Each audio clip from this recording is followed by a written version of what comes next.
Welcome everyone, I am doctor Nisha Singh. आज हम AKTU के नए सिलेबस का डिस्कशन करेंगे फॉर इंजीनियरिंग केमिस्ट्री। ये सिलेबस हमारा सेशन 2020-23 के लिए है।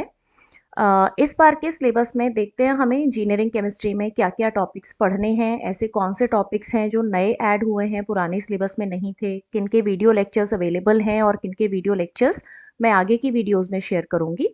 तो स्टार्ट करते हैं यूनिट 1 से। इस बार के सिलेबस में जो यूनिट 1 है उसमें टोटल 3 चैप्टर्स हैं। एटॉमिक एंड मॉलिक्यूलर स्ट्रक्चर, दूसरा केमिस्ट्री ऑफ एडवांस्ड मटेरियल्स जिसको 3 डिफरेंट पार्ट में डिवाइड किया गया है, liquid crystal, graphite, fluorine and nano materials, और साथ ही साथ तीसरा चैप्टर है हमारा ग्रीन केमिस्ट्री। तो अगर हम देखें अपने पहले चैप्टर को which is atomic and molecular structure, तो ये एटॉमिक एंड मॉलिक्यूलर स्ट्रक्चर पूरा का पूरा हमारा मॉलिक्यूलर ऑर्बिटल थ्योरी से रिलेटेड है, यानी जितने भी टॉपिक्स इसमें हैं इसको हम एज इट इज़ MOT की फॉर्म में स्टडी करेंगे। दूसरा है हमारा केमिस्ट्री ऑफ एडवांस्ड मटेरियल, जिस केमिस्ट्री ऑफ एडवांस्ड मटेरियल्स में लिक्विड क्रिस्टल्स हैं, जिन लिक्विड क्रिस्टल्स का basic type of applications, liquid crystal क्या होते हैं, किस तरीके से इंडस्ट्रियली इंपॉर्टेंट लिक्विड क्रिस्टल्स को हम यूज़ कर सकते हैं। इसके बाद ग्रेफाइट एंड फ्लोरीन का बेसिक इंट्रोडक्शन, स्ट्रक्चर, एप्लीकेशंस, क्या इनकी प्रॉपर्टीज़ होती हैं, इस सब का डिस्कशन हम करेंगे। साथ ही साथ जो नैनो मटेरियल्स हैं, इन नैनो मटेरियल्स का बेसिक इंट्रोडक्शन क्या है, क्या होते हैं, कैसे इनको प्रिपेयर किया जा सकता है, इनकी क्या प्रॉपर्टीज़ होती हैं, क्या इनके एप्लीकेशंस होते हैं, ये सारी चीज़ें हम पढ़ने वाले हैं। लेकिन साथ ही साथ नैनो मटेरियल में एक ऐसा पार्ट है जो हमारे सिलेबस में एक नया टॉपिक ऐड हुआ है which is carbon nano tubes. तो इसको हम अलग से स्टडी करेंगे। इसके बाद जो हमारा लास्ट चैप्टर है दैट इज़ ग्रीन केमिस्ट्री। ये ग्रीन केमिस्ट्री में ग्रीन केमिस्ट्री क्या होती है, क्या उसके प्रिंसिपल्स होते हैं, किस तरीके से हम अपनी रिएक्शंस को ग्रीन रिएक्शंस में कन्वर्ट कर सकते हैं, कुछ ग्रीन केमिकल्स की सिंथेसिस, उसके साथ साथ कुछ कंपाउंड्स ऐसे हैं जिनको हम इंडस्ट्रियल लेवल पर बहुत ज़्यादा यूज़ करते हैं, जैसे एडिपिक एसिड है, पैरासीटामोल है। तो इनकी सिंथेसिस के ग्रीन रूट और कन्वेंशनल रूट क्या होते हैं, उनमें क्या डिफरेंस होता है या क्या बेनिफिट होते हैं ग्रीन रूट्स के, और इन सब का क्या इन्वायरमेंटल इम्पैक्ट है हमारे सोसाइटी पर। तो ये सारी की सारी चीज़ें हम स्टडी करने वाले हैं। बच्चों, ये ग्रीन केमिस्ट्री पूरा ही हमारे सिलेबस में नया ऐड हुआ है। तो आप देख रहे होंगे जितने टॉपिक्स ग्रीन से हाईलाइटेड हैं ये सारे हमारे नए टॉपिक्स हैं जिनके वीडियो लेक्चर्स अभी अवेलेबल नहीं हैं। बाकी जो रिमेनिंग टॉपिक्स हैं उन सभी के वीडियो लेक्चर्स ऑलरेडी अवेलेबल हैं। Now moving forward to the unit 2।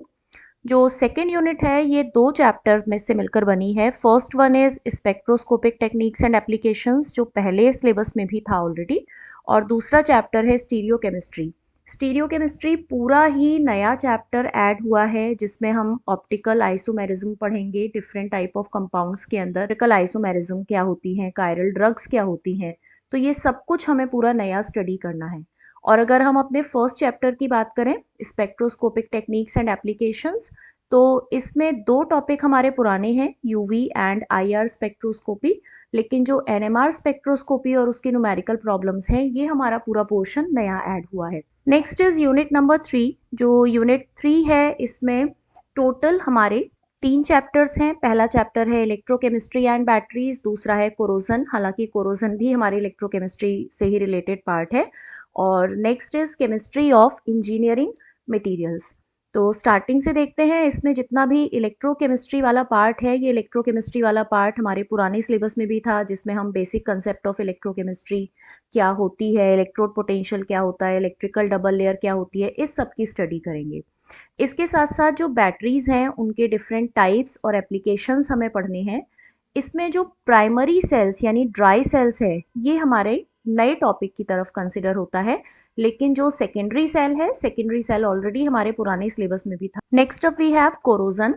Corrosion का बेसिक इंट्रोडक्शन, क्या होता है, कैसे डेवलप होता है, कितने टाइप के कोरोजन होते हैं, उनके क्या क्या कॉजेज हो सकते हैं, कैसे हम उसे प्रिवेंट कर सकते हैं, क्या हमारे कोरोजन कंट्रोल के मेथड्स होंगे, ये सारी चीज़ें हमें स्टडी करनी है। लेकिन उसके साथ साथ कोरोजन को इंडस्ट्री से भी रिलेट किया गया है कि different type of power generation industries, chemical processing industries, oil gas industry, इन सब में कोरोजन जो है उसके क्या स्पेसिफिक इश्यूज़ होंगे। तो ये पार्ट हमारा नया ऐड हुआ है, हमारे पुराने सिलेबस में नहीं था ये। तो इसको हम स्टडी करेंगे। अगला चैप्टर जो है केमिस्ट्री ऑफ इंजीनियरिंग मटेरियल्स, इसमें सीमेंट की स्टडी हमें करनी है। सीमेंट किससे मिलकर बना होता है, क्या उसका मैन्युफैक्चरिंग प्रोसेस होता है, उसकी हार्डनिंग एंड सेटनिंग के लिए क्या किया जाता है, साथ ही साथ plaster of Paris.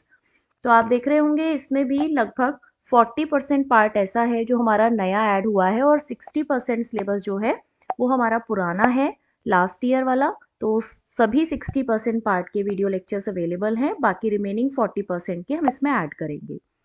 Now moving forward to the unit number 4। जो यूनिट 4 है इसमें दो चैप्टर्स हमारे पास हैं, water technology and fuel and combustion. ये दोनों ही चैप्टर बहुत इंपॉर्टेंट हैं एंड फुल ऑन न्यूमेरिकल्स हैं। दोनों में ही हम डिफरेंट टाइप ऑफ एनालिसिस करेंगे कि जो हमारा वाटर है उसमें क्या क्या इम्प्योरिटीज़ हो सकती हैं, उनकी वजह से वाटर में कौन सी क्वालिटीज़ डेवलप होती हैं, हार्डनेस क्या है, बॉयलर ट्रबल्स क्या है, हार्ड वाटर को हम सॉफ्ट वाटर में कैसे कन्वर्ट कर सकते हैं, उसके डिफरेंट टाइप ऑफ मेथड्स हमें यहाँ पर स्टडी करने हैं। हार्डनेस की कैलकुलेशन कैसे की जा सकती है, ये सब भी हम इस चैप्टर में पढ़ने वाले हैं।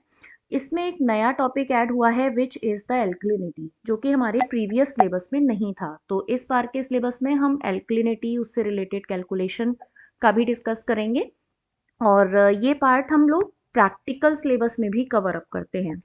इसके साथ साथ जो फ्यूल है इसमें भी बहुत सारी type of classification, characteristics of good fuel, calorific value calculation कैसे हम निकाल सकते हैं, क्या क्या हमारे थ्योरेटिकल कैलकुलेशन हो सकती हैं, किस तरीके से हम अपने फ्यूल की एनालिसिस कर सकते हैं, प्रॉक्सिमेट एनालिसिस, और इन पर बेस्ड बहुत सारे टाइप ऑफ न्यूमेरिकल्स, ये सभी हमें पढ़ने हैं, सॉल्व करने हैं। उसके साथ साथ जो नया पार्ट हमारी सिलेबस में ऐड हुआ है that is biogas production from organic waste matter, और उसका क्या एनवायरमेंटल इम्पैक्ट है हमारी सोसाइटी पर। तो इसमें आप देख रहे होंगे ऑलमोस्ट 90% सिलेबस ऐसा है जो लास्ट ईयर था, बट 10% पार्ट हम इसमें कंसिडर कर सकते हैं जो कि नया ऐड हुआ है। Now moving towards the last unit which is unit number 5, that is material chemistry। जो material chemistry है इसमें पॉलीमर को इंट्रोड्यूस किया गया है और साथ ही साथ दूसरा चैप्टर है ऑर्गेनोमेटेलिक कंपाउंड्स। पॉलीमर्स हम पुराने सिलेबस में भी पढ़ते आ रहे हैं। इसमें पॉलीमर्स क्या होते हैं, क्या उनका पॉलीमराइजेशन प्रोसेस होता है, कैसे हम टेम्परेचर के बेसिस पे पॉलीमर्स को डिफ्रेंशिएट कर सकते हैं, पॉलीमर्स की मिक्सिंग से ब्लैंड कंपोजिट कैसे बनते हैं, कौन से पॉलीमर हमारे कंडक्टिंग बायोडिग्रेडेबल प्रॉपर्टीज़ को शो करते हैं। उसके साथ साथ कुछ डिफरेंट टाइप ऑफ पॉलीमर की सिंथेसिस भी हमें पढ़नी है, जिसमें से जो पुराने सिलेबस के अकॉर्डिंग थी वो थी हमारी nylon, buna N, buna S, Dacron. लेकिन इसके अलावा जो हमारे टॉपिक्स बचे हैं that is Teflon, Lucite, Bakelite, Kevlar and Thiokol. ये सभी हमारे नए पॉलीमर्स हैं जो कि इस बार के सिलेबस में ऐड किए गए हैं। सेम ऐसे ही अगर हम ऑर्गेनोमेटेलिक कंपाउंड्स में देखें तो ऑर्गेनोमेटेलिक कंपाउंड्स में जो ग्रिग्नार्ड रिएजेंट है ये ऑलरेडी हमारे सिलेबस में था, जिसकी वीडियोस अवेलेबल हैं। लेकिन जो नया कंपाउंड ऐड हुआ है इससे रिलेटेड पार्ट हमें फिर से स्टडी करना है। तो एक कंपाउंड पुराना है और एक कंपाउंड हमारा नया इसमें ऐड हुआ है।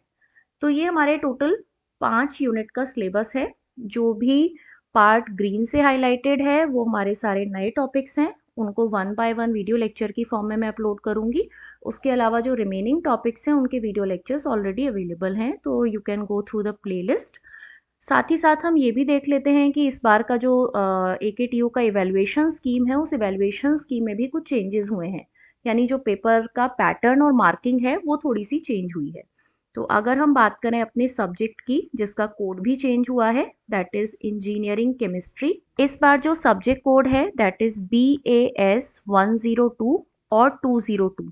102 का मतलब है सेमेस्टर 1 और 202 का मतलब है सेमेस्टर 2।